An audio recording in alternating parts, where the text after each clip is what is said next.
Olá, esse é o nosso segundo episódio do podcast Dose Debate, uma conversa franca sobre drogas, que é uma realização do COMPOD, Conselho Municipal de Política sobre Drogas, em parceria com a Secretaria Municipal de Assistência Social. Não me apresentei no início, mas eu sou Diego Rocha, presidente do Conselho Municipal de Assistência Social, e vou estar à frente desse ciclo, desses episódios, desses debates que a gente vai ter aqui nas redes sociais. E hoje o nosso entrevistado é o senhor José Santos, no qual eu agradeço a sua presença. Ele é presidente do Conselho Municipal de Política sobre Drogas, ele é pastor da Igreja Missionária da Última Hora e já foi técnico responsável de Casa de Reabilitação, no qual é o nosso tema hoje. Pastor, muito obrigado pela sua presença, ficamos muito felizes por você ter aceito o nosso convite.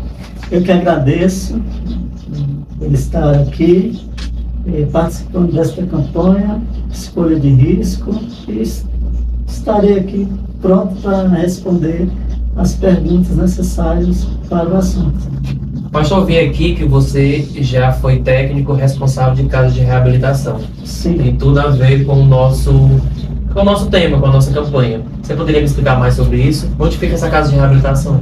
A Casa de Reabilitação, ela está localizada no município de Aracati, e nós temos essa casa vinculada à igreja, né, a qual eu sou responsável aqui no município de Fortim, e estamos na responsabilidade de orientar famílias com relação a encaminhamento para o tratamento nesta unidade que é vinculada à nossa igreja. Resgate de vidas. E, senhor Josiel, qual o processo para que um dependente ele possa participar, possa ingressar, possa ser acompanhado?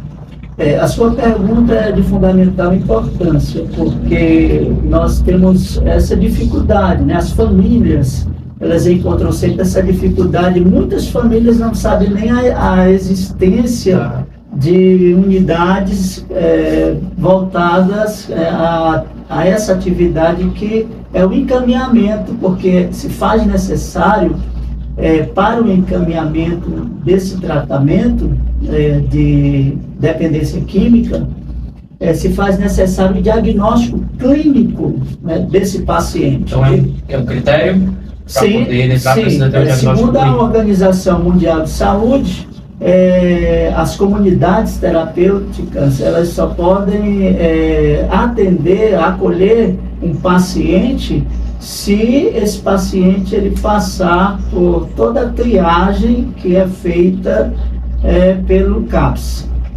AD, que hoje nós não temos em Fortim, temos um CAPS, mas não AD.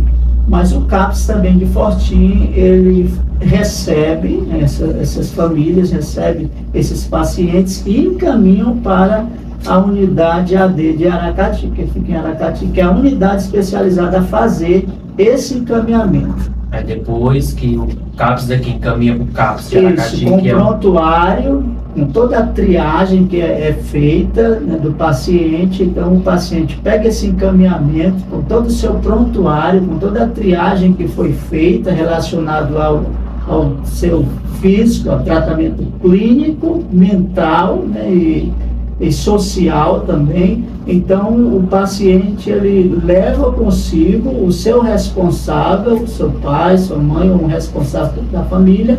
Com esse encaminhamento, a Casa Resgate de Vidas recebe de forma legal esse paciente para um tratamento voluntário, né? Vale salientar que a Resgate de Vidas é uma unidade terapêutica que atende pacientes para o tratamento voluntário. E o paciente, a família, chegando lá, como é feito o acolhimento? O paciente, uma vez que ele chega na unidade, ele passa a ser acolhido e é feito novamente uma abordagem, uma triagem, né? E esse paciente, ele nos seus primeiros 3 meses, ele vai ficar numa área que nós chamamos de área verde, né, que é a área de triagem, né? Assim que o paciente chega, ele não vai ficar junto logo com aqueles que já estão no tratamento, né? Porque é um assunto, né, muito delicado, complexo, porque na verdade existe a questão de muitos pacientes serem encaminhados, mas na verdade eles não querem se tratar. A família deseja, mas o paciente não. O paciente ele não está preparado, né, porque tem que haver essa preparação, né, preparar o paciente para que ele venha desejar, né, porque existe a diferença entre a necessidade e o desejo, né? Então, muitos eles têm a necessidade de se internar, mas não têm o desejo. E não que eles não tenham o desejo e a vontade, mas eles não estão preparados, né? Qualquer paciente deseja se tratar, deseja sair, mas psicologicamente ele não está preparado, ele está abalado, e é necessário haver até um olhar voltado para essa área aí, de preparar o paciente para que ele venha se conscientizar de que, na verdade, se trata o tratamento, né, que ocorre dentro de um tratamento terapêutico. Hoje, nessa casa, né, Resgate de Vidas. Resgate de Vidas. Tem quantos jovens sendo acompanhados? Hoje nós temos, em média, 15 pacientes, mas a casa tem 1 quilômetro de extensão, é a maior casa, né, do estado de Ceará. Segundo o CAPS, é uma das casas mais requisitadas, né, para o tratamento.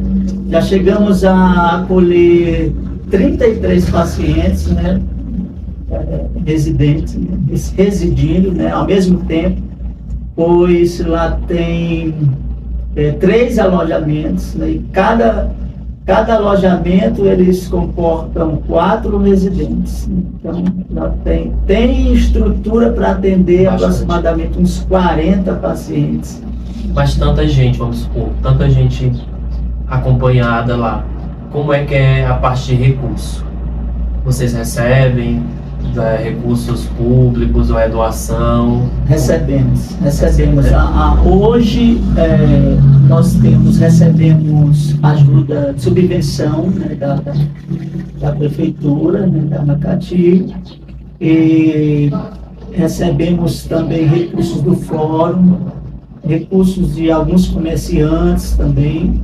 E, independentemente de receber ajuda de alguma rede integrada, a casa, vinculada à casa, o ministério, a igreja, ela mantém a casa, ou que a família possa ajudar, ou que a própria comunidade. Que a comunidade ajude ou não, mas a casa ela se mantém com a ajuda. A ajuda dos fiéis. Senhor José, outra pergunta. Varia o período que o jovem passa na casa, em acompanhamento, terapia? Varia de acordo com o grau? Quanto essa pessoa está com a intoxicação, algo do tipo? Varia de 6, 1 ano, 1 ano e meio. Tem jovens que passam 6 meses, tem jovens que passam 1 ano. Varia de acordo com o grau que o jovem entra lá? Esse assunto relacionado ao estado, né, clínico e também o grau de dependência química. Existe pacientes que ele é um paciente que ele está numa fase de uso, um usuário ocupacional, né, vamos dizer assim. Ele está começando agora, né? Então, isso varia muito, né? Com essa questão de um paciente, digamos assim, ele já ser um paciente de uso abusivo à sociedade, né? Então, varia muito de caso, né? Existe o paciente que ele é um usuário apenas de vez em quando, já existe aquele que já está ofendendo a sociedade, né? Então, nesse caso, isso passa mais tempo. Passa mais tempo, né? Mas, na verdade, essa questão de duração de período, né, de tempo de internação, isso vai variar muito de acordo com a motivação de cada paciente. Se ele, na verdade, ele procurou atendimento se tratar realmente, com certeza ele vai passar todo o período de tratamento, que é 7 meses, mas se a motivação dele não for se tratar, no outro dia ele vai sair como é de costume, né? Como falei no início, muitas vezes é a família que já é, digamos assim, nós colocamos a família como codependente, né? Porque assim como a família, ela também sofre, né? E por conta da família sofrer, a família primeiro a procurar ajuda, né? E muitas vezes o paciente entra na casa, recebido na casa, mas no outro dia ele sai, porque o desejo de se internar foi da família e não do paciente. Então isso é muito relativo, né? Com a questão de duração de tempo de internação. Sr. José, eu tenho aqui uma pergunta para fazer para o senhor. Quais os desafios enfrentados para quem trabalha com um tema tão delicado quanto esse, com jovens que já são bem vulnerabilizados, né? Têm vulnerabilidade, que sofrem preconceito? Quais os desafios enfrentados? Em primeiro momento, Diego, eu posso assim identificar que admitir, né, a admissão de que o paciente precisa de ajuda. Hoje nós encontramos essa dificuldade. O próprio paciente, ele admitir que ele está precisando de ajuda, até porque falta a conscientização, falta essa política de conscientização, essa atenção voltada para essa área de conscientização, preparar o paciente, fazer com que ele se sinta seguro que ele vai estar em boas mãos, que ele está precisando de ajuda, que na verdade o problema que vivido não é um problema apenas pessoal. Eu sempre digo que das nossas atitudes e das nossas escolhas depende a segurança e a felicidade das outras pessoas que estão ao nosso redor. E falta muitas vezes não que isso seja um fator determinante para que isso não seja um desafio, mas é um desafio, porque muitos acham que o problema é só seu, que eles não têm a conscientização de que eles estão causando infelicidade ao seu pai, à sua mãe, aos seus familiares, à própria sociedade, e é necessário essa conscientização. Então, uma das dificuldades que a gente vê, da realidade que a gente vê atualmente, é essa, digamos, conscientização, essa admissão de que admitir que você precisa de ajuda, né? Tipo assim, na hora que eu quiser, eu deixo, na hora que eu quiser, eu paro.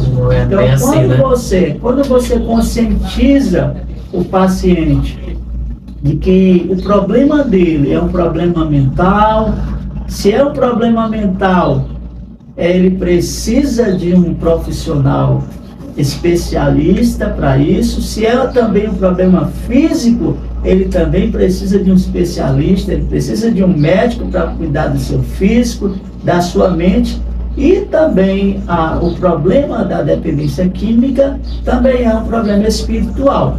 Então, tratando-se dessa tricotomia, que podemos dizer físico, corpo, né, mente e espírito, então você vai precisar pelo menos de 3 profissionais capacitados nessa área para tratar o seu problema. Então, diante dessa conscientização, o paciente jamais ele deveria recusar e dizer que ele não precisa de ajuda. Precisa sim. Primeiro precisa reconhecer, né? Reconhecer. Aceitar a situação que ele se encontra, e depois que ele aceita, aí os caminhos já ficam mais livres para poder começar o tratamento e de forma exitosa, né? Ele conseguir. Até porque a Organização Mundial de Saúde, né, já reconhece que o problema é um tratamento clínico, né, é um paciente, né? Todo dependente químico é considerado um paciente, né? Se ele é um paciente, então ele precisa se internar. Seu José, eu agradeço a sua participação aqui no nosso segundo episódio. Eu que agradeço. Ficamos muito felizes pelos seus esclarecimentos. Vocês aí de casa, alguma pessoa que esteja passando por algum tipo de situação voltada a esse tema, ele já explicou que basta procurar as unidades do CAPS, que lá vocês recebem todo o encaminhamento, recebem o diagnóstico, recebem todas as informações necessárias de como entrar nessas casas de reabilitação. E vocês aí de casa fiquem ligadinhos nas nossas redes sociais para o nosso próximo podcast, nosso terceiro episódio, com um novo tema. A gente agradece. Tchau, tchau.